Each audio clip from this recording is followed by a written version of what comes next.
Eu te louvo, ó Pai Santo, Deus do céu, Senhor da terra, os mistérios do teu reino aos pequenos, Pai, revelas. Aleluia, aleluia, aleluia, aleluia. O Senhor esteja convosco. Ele está no meio de nós. Proclamação do Evangelho de Jesus Cristo segundo São Mateus. Glória a vós, Senhor. Naquele tempo, disse Jesus a seus discípulos: Não penseis que vim abolir a lei e os profetas.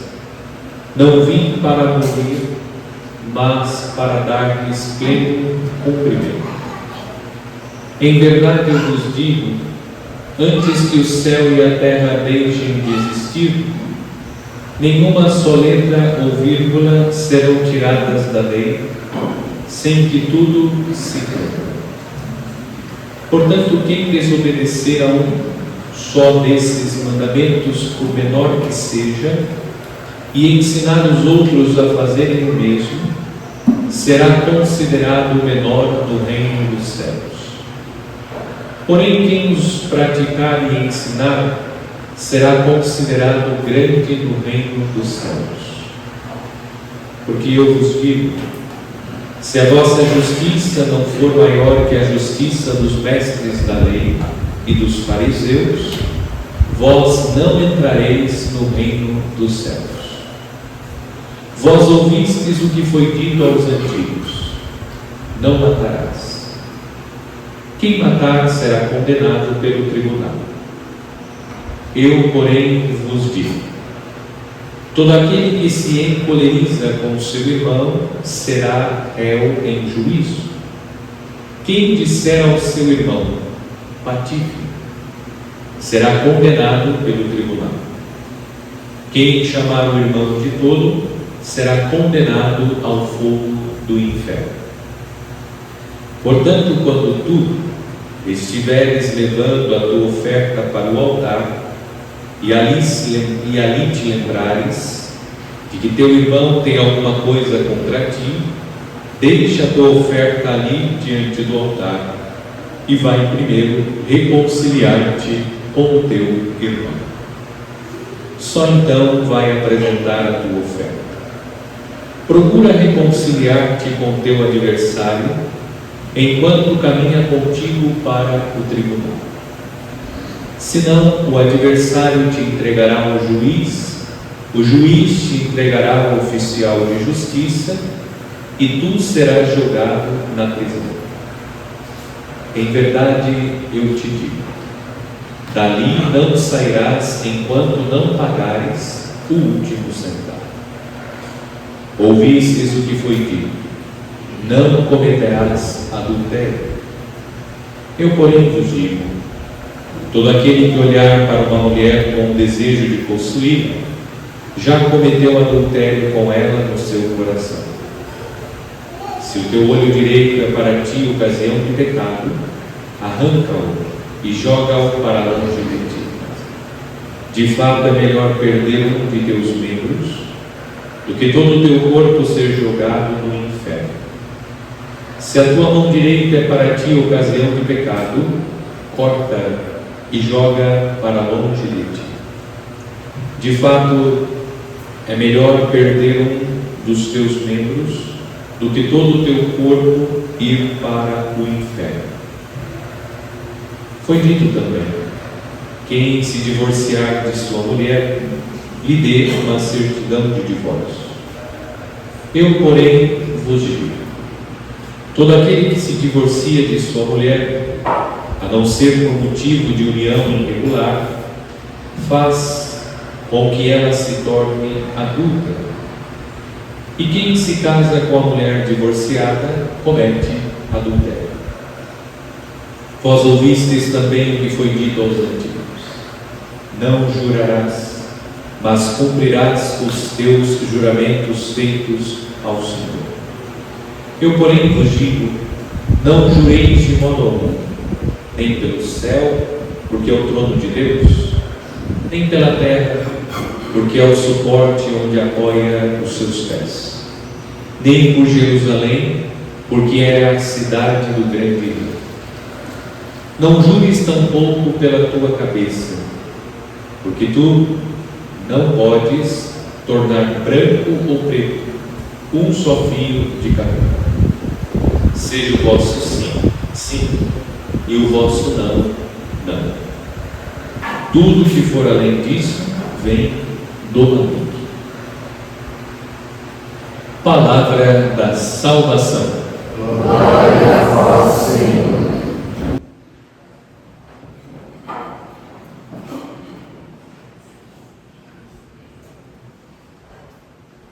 Prezados fiéis, nós iniciamos no quarto domingo do tempo comum a leitura do Sermão da Montanha. Iniciamos a leitura pelo capítulo 5, que é o primeiro capítulo que compõe o conjunto dos capítulos que constituem o Sermão da Montanha. E no início do capítulo 5, nós ouvimos Jesus, que discursa na montanha, apresentando as bem-aventuranças. A apresentação das bem-aventuranças é a apresentação do caminho para uma vida feliz.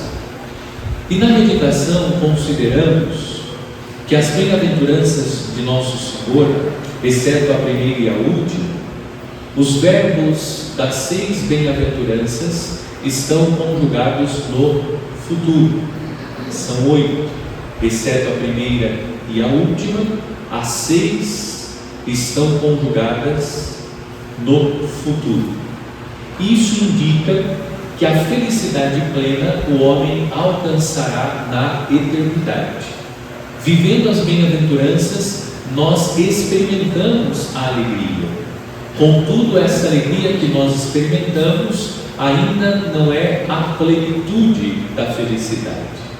Nós vivemos a felicidade observando ou vivendo as bem-aventuranças, contudo, essa felicidade que nós experimentamos pela vivência das bem-aventuranças alcançará sua plenitude na eternidade.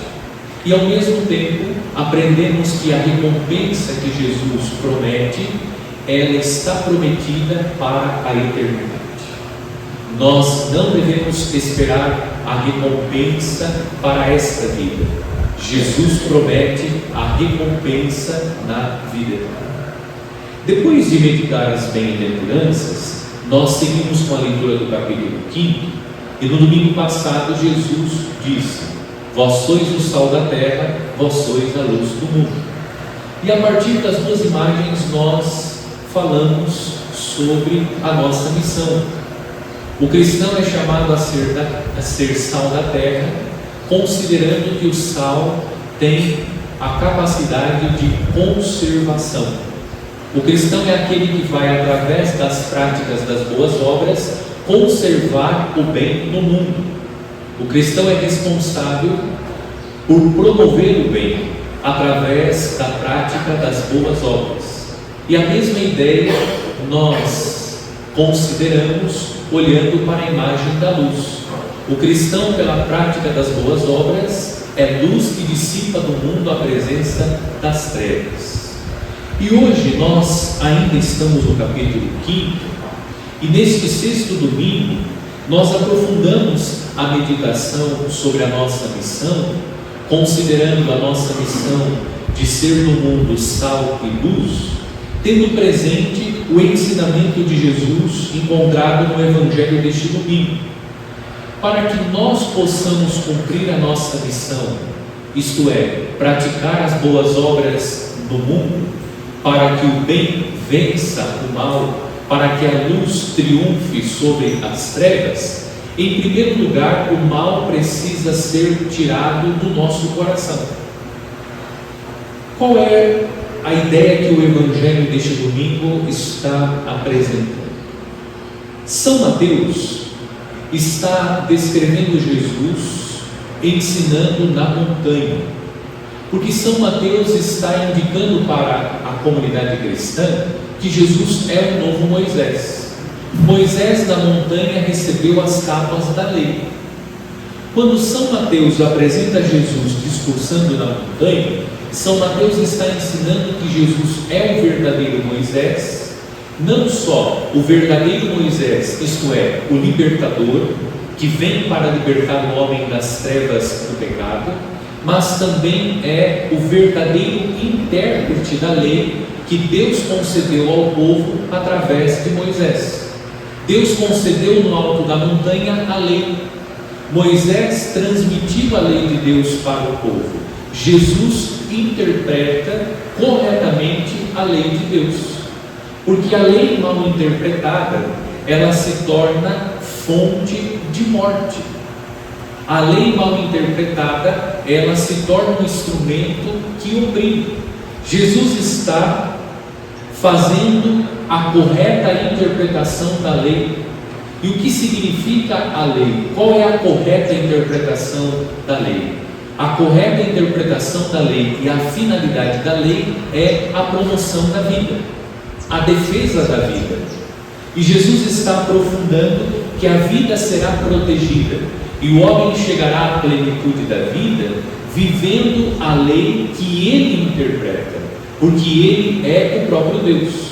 Eu já disse isso em outra meditação.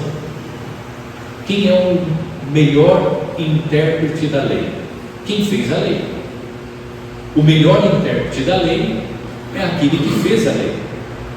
Quem é que deu a lei a Moisés para que Moisés transmitisse a lei? Foi o próprio Deus. Jesus é Deus.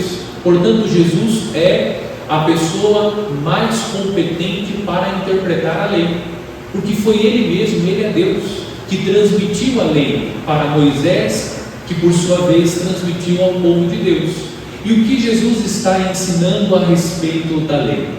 Jesus está ensinando que nós precisamos olhar para a lei e reconhecer a finalidade da lei. A lei visa proteger a vida, visa promover a vida. E para que nós observemos verdadeiramente a lei de Deus, é necessário que nós busquemos tirar do nosso coração o mal pela raiz. Por isso Jesus disse: se o teu olho direito te leva a pecar, arranca. Se tua mão direita te leva a pecar, corta. O que Jesus está ensinando? Que nós não devemos fazer uma observação superficial da lei de Deus. Isso acontece no confessionário.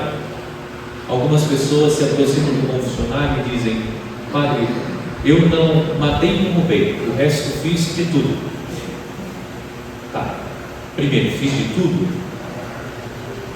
Não matei nem roubei, mas o que você entende por matar e roubar? Veja, Jesus está fazendo aqui a interpretação do 5º mandamento. E ele diz: todo aquele que se encoleriza com seu irmão será réu em juízo. Jesus está fazendo a interpretação do 5º mandamento. E segue Jesus dizendo: quem disser ao seu irmão patife será condenado pelo tribunal.